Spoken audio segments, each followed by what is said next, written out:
it wasn't very organized. Sometimes there weren't weigh-ins. Sometimes some of the fighters wouldn't get paid. There was a lot of changes, a lot of people not making weight, nothing happens on it, and so I like the way it is now where it's all organized, and I'd say now, I've also gotten my eating right, I've gotten my training right, and now I'm in it to win it, where before, I was just a kid and I thought I could beat everyone no matter what. You were really young when you first started fighting, so it's like your mindset is completely different now, and I would assume that's beneficial to you because you can look at the business end of things, you can understand how things work and not run in there just as that young kid that just wants to punch somebody in the face and have their hand raised, right?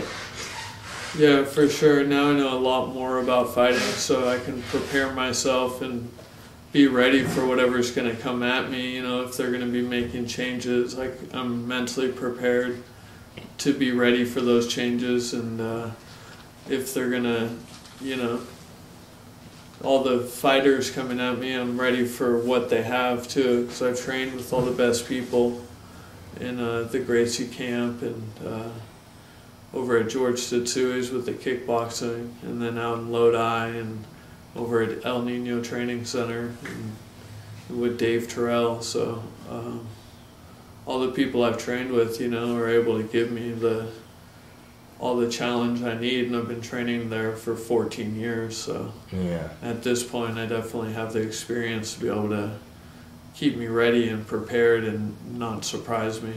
Sounds like you've made those adjustments and they're working in your favor. Yeah, for sure. So you had that comeback fight and you were victorious. Then the following week you did some announcing at an amateur event, and then the following week after that you went out of the country down to Guatemala, which you do every year to go help poor children.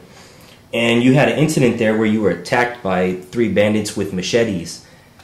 And it was just kind of all hell broke loose. Can you give us a rundown of that last month up until that madness happened in South America?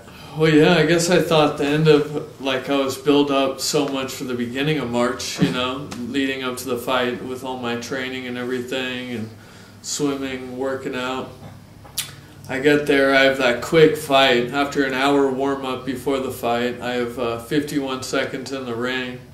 Celebrate a little bit that night, and within a week I was going down to, or on the 10th, I think it was the 14th to actually be specific, I went down to Guatemala, and for my vacation down there, the 10th I actually had, getting my dates mixed up, the commentating that you were talking about. Yeah. And Brandon Telmo was on there with the main event versus Porter.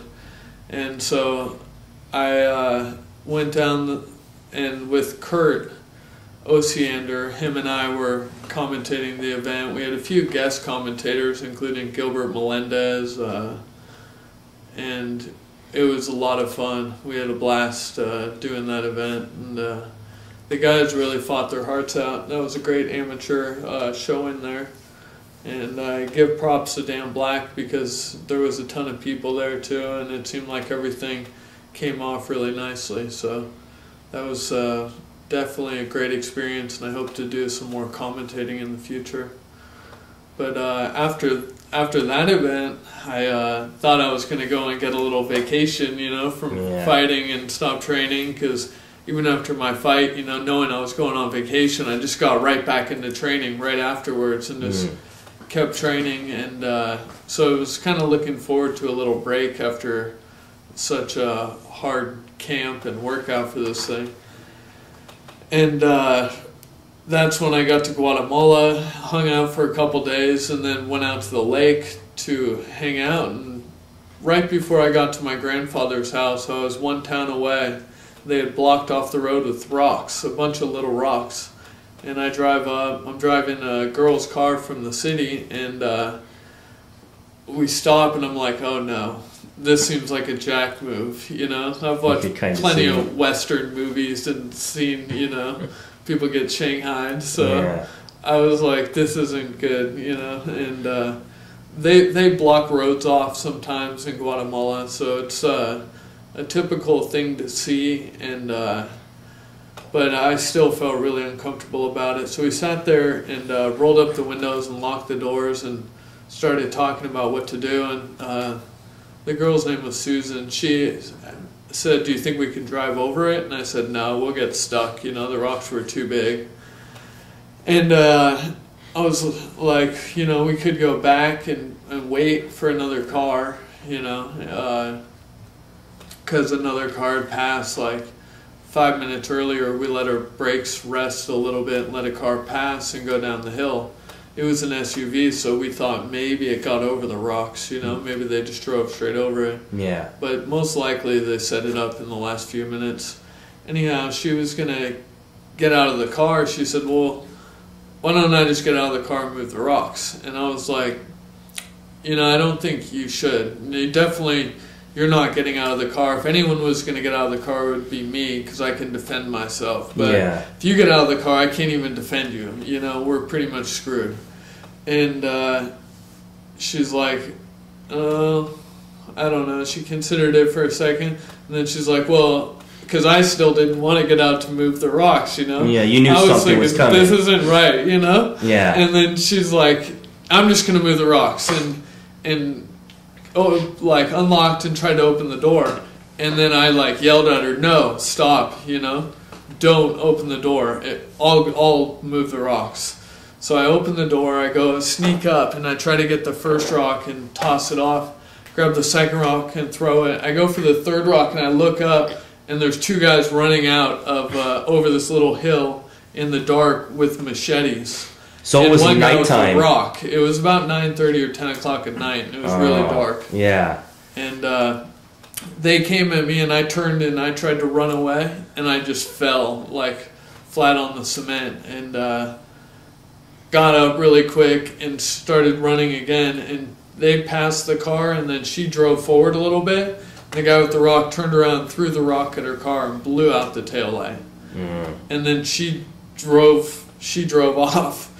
So then I was like left. I ran up the hill a little bit, and the guys grabbed me, and I wrestled with them a little, but then I realized I better just calm down. So I laid down, and they started going in my pockets and got my iPhone. They got my local phone, and then they got my passport out, and they were going for my wallet, but it was really thick. I forgot to take my paperwork and licenses and credit cards and all my stuff out from up here. Plus I had their money, which is like a big old wad because it's 7.6 to 1. And I had that stuffed in the wallet, and they couldn't get it out of my pocket. They're supposed to be laying down. And so the guy slapped me with a machete, and I looked up at him, and he was looking at me and, you know, speaking Spanish and telling me that I needed to give him the money.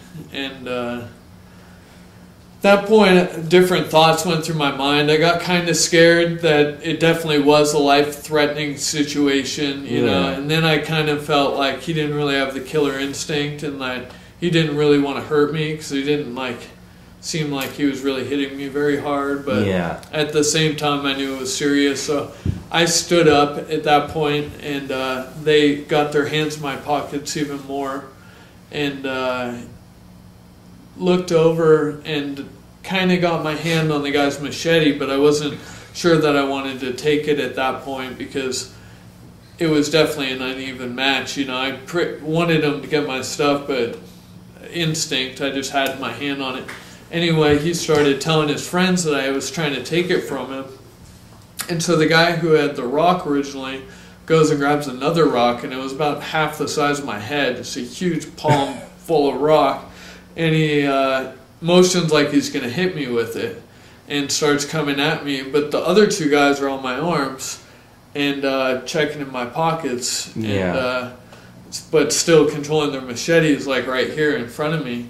So I kind of ducked down to get away from the guy's rock advance, because he's acting like he's going to hit me while they're holding me. And I'm thinking, that's could kill me, you know, or Was that could was just, that kind of the